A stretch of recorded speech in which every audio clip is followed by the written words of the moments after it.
দিনাজপুরের হিলিতে এক সপ্তাহ থেকে লোডশেডিংয়ের প্রবণতা বৃদ্ধি পেয়েছে। রাত দিন ২৪ ঘন্টার মধ্যে বিদ্যুৎ থাকে মাত্র ৬ থেকে ৭ ঘন্টা। ফ্রিজের ঔষধ নিয়ে চরম দুশ্চিন্তায় ফার্মেসি মালিক ও সাধারণ মানুষ।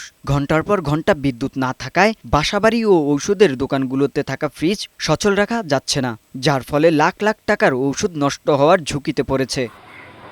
অনেকেই বাধ্য হয়ে জেনারেটর বা আইপিএস ব্যবহার করার চেষ্টা করছেন, তবে অতিরিক্ত খরচের কারণে তাও হিমশিম খেতে হচ্ছে।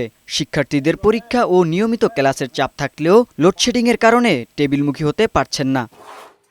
মোমবাতি কিংবা চার্জার লাইটের আলোয় তীব্র গরমে পড়াশোনার মনোযোগ দেওয়া অসম্ভব হয়ে পড়েছে বলে জানিয়েছেন অভিভাবকরা। সেই সাথে বিভিন্ন টেইলার্স ও ওয়ারিং এর কাজের ব্যাঘাত ঘটেছে বলে জানান ভুক্তভোগীরা। একবার গেলে ৩ ঘন্টা ৪ ঘন্টা পরে আসে বিদ্যুৎ, হ্যাঁ, আর ১৫ মিনিট ২০ মিনিট থেকে আবার চলে যায়। আমরা পড়তে বসলে ঠিক মতো পড়তে পারি না, একটু পর পর বিদ্যুৎ যায়।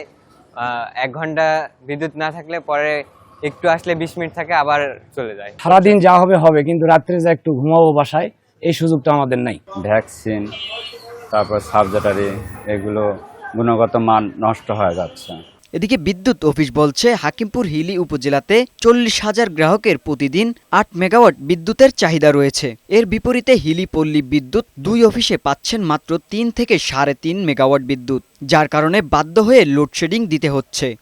আমাদের হাকিমপুর উপজেলায় বর্তমানে চাহিদা ৮ মেগাওয়াট, আমরা বিপরীতে পাচ্ছি ৩ থেকে ৩.৫ মেগাওয়াট। মাঝে মাঝে আবার ফুল লোড দেয়, মাঝে মাঝে যখন বিদ্যুতের ঘাটতি হয় তখন আমাদের লোড বরাদ্দ করে দেয়। বরাদ্দ অনুযায়ী আমাদের লোডশেডিং করতে হবে।